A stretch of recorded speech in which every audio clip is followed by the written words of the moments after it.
নমস্কার বন্ধুরা, সুইসনেস কিচেনে সকলকে সাদর আমন্ত্রণ জানিয়ে আজকের রেসিপি শুরু করছি। বন্ধুরা, আজকে আমি বানাবো বেগুনের দুর্দান্ত স্বাদের একটি রেসিপি। প্রেশার কুকারের মধ্যে বেগুন আর তার মধ্যে অল্প কিছুটা সর্ষের তেল দিয়ে মাত্র 10 মিনিটে তৈরি হয়ে যায় এই রেসিপি। বেগুনের এই দারুণ স্বাদের রেসিপিটি গরম ভাত, রুটি, পরোটা যে কোনো সাথে খেতে কিন্তু দুর্দান্ত লাগে। তো চলো শুরু করা যাক আমাদের আজকের এই দুর্দান্ত স্বাদের বেগুনের রেসিপি। আশা করছি আজকের রেসিপি সবার কাছে ভীষণ ভালো লাগবে। এই দারুণ স্বাদের বেগুনের রেসিপিটি বানানোর জন্য সবার প্রথমে আমি এখানে দেখো দুটো মিডিয়াম সাইজের বেগুন নিয়ে নিয়েছি। আর বেগুনগুলো আমি খুব ভালো করে জলের মধ্যে ধুয়ে রেখে নিয়েছি। বেগুনগুলো আমরা প্রথমে কেটে নেব। তার জন্য একটা ছুরি নিয়ে বেগুনের সামনের অংশটা এইভাবে ছুরি দিয়ে প্রথমে কেটে বাদ দিয়ে দিলাম।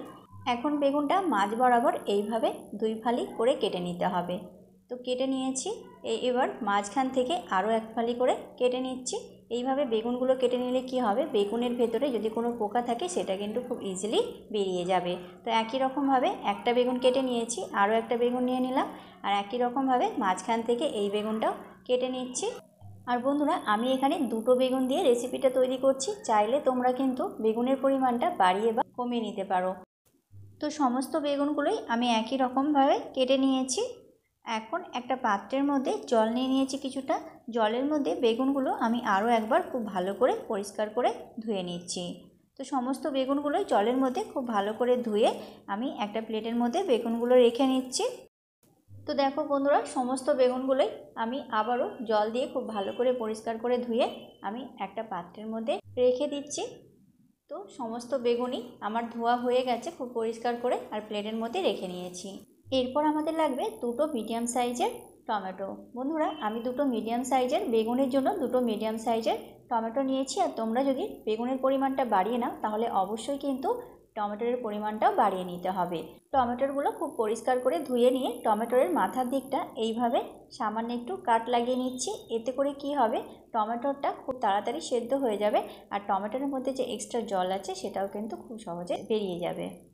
তো টমেটোগুলো একটা পাত্রের মধ্যে রেখে দিচ্ছি। এরপর নিয়েছি দেখো একটা মিডিয়াম সাইজের আলু। আলুটাকে প্রথমে ছুরির সাহায্যে এইভাবে খুব ভালো করে খোসা ছাড়িয়ে নেব।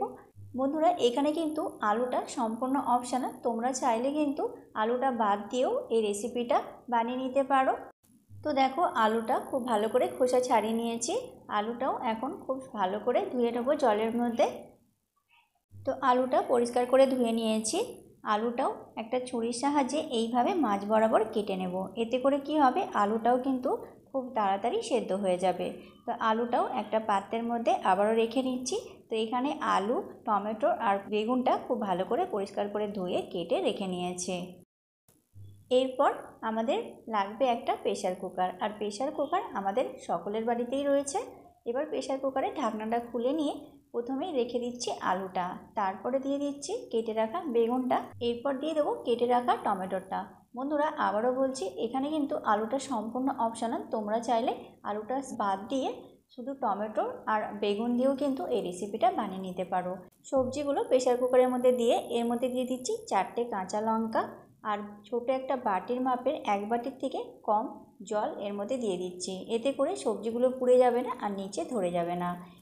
আর দিয়ে দেবো 2 চামচ পরিমাণ কাঁচা সর্ষের তেল। এতে করে সর্ষের তেলের বেশ সুন্দর একটা ফ্লেভার আসবে আর খেতেও ভীষণ ভালো লাগবে। আর সেই জন্যই সর্ষের তেলটা কিন্তু অবশ্যই দিতে হবে। এরপর প্রেশার কুকারে ঢাকা আটকে এটা এখন ওভেনে বসিয়ে দেবো। গ্যাসের ফ্লেমটা মিডিয়াম করে এটা এখন 2টো হুইসেল দিয়ে নেব। বন্ধুরা, যেহেতু বেগুন সেদ্ধ হতে কিন্তু খুব একটা বেশি সময় লাগে না, তাই 2টো হুইসেলেই কিন্তু খুব ভালোভাবে এটা সেদ্ধ হয়ে যাবে। আর বন্ধুরা, আবারও বলছি, জলের পরিমাণটা কিন্তু এতে খুব বেশি দেওয়া যাবে না, কারণ বেগুন আর টমেটোর থেকে জল ছাড়বে, তাই জলের পরিমাণটা অল্প করেই দিতে হবে। তো 2টো হুইসেল দিয়ে প্রেশার কুকারটা আমি নামিয়ে নিয়েছি। এরপর প্রেশার কুকারটা ঠান্ডা করে ঢাকনাটা খুলে নিলাম।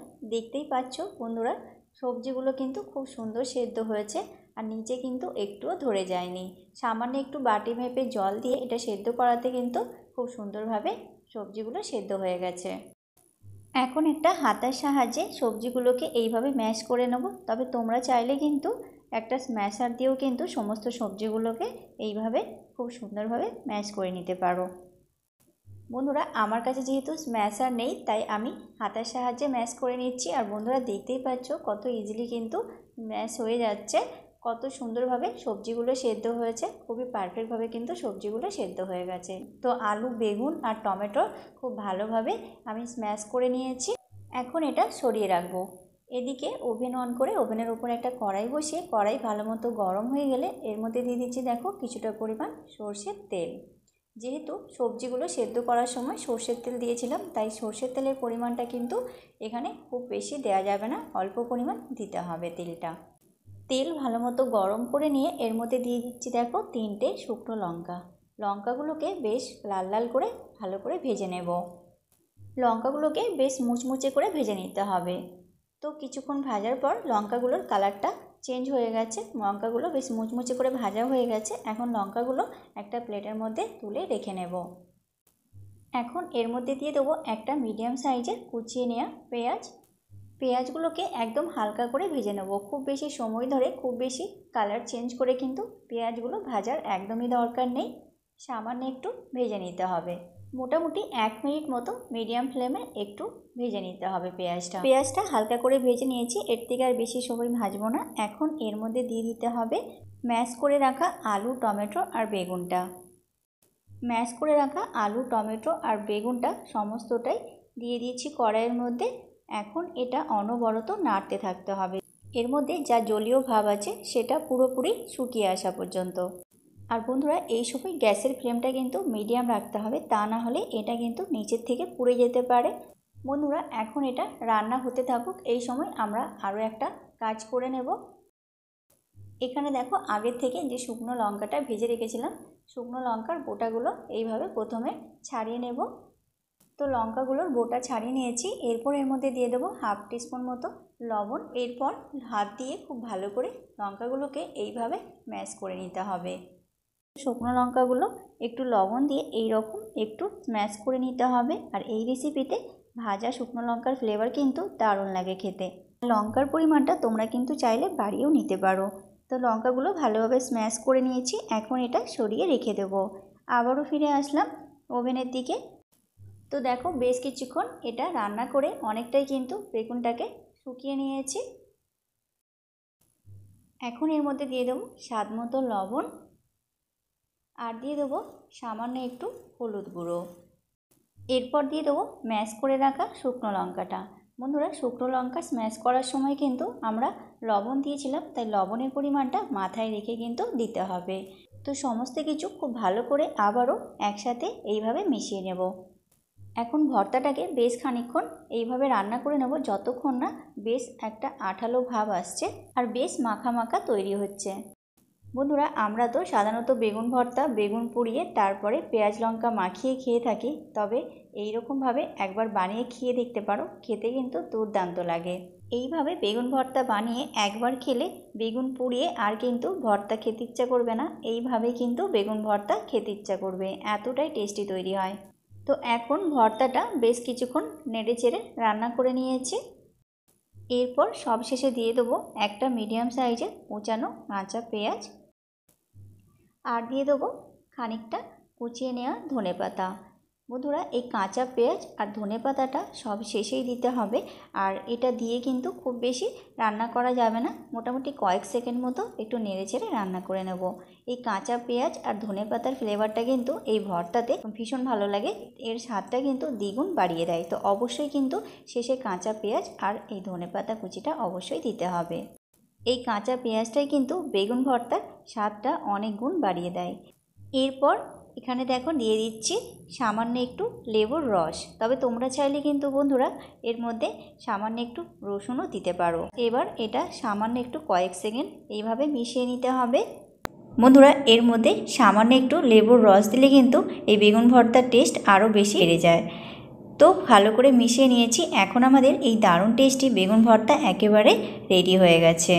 এখন এটা একেবারে রেডি, এবার আমরা ফ্লেমটা অফ করে দেব।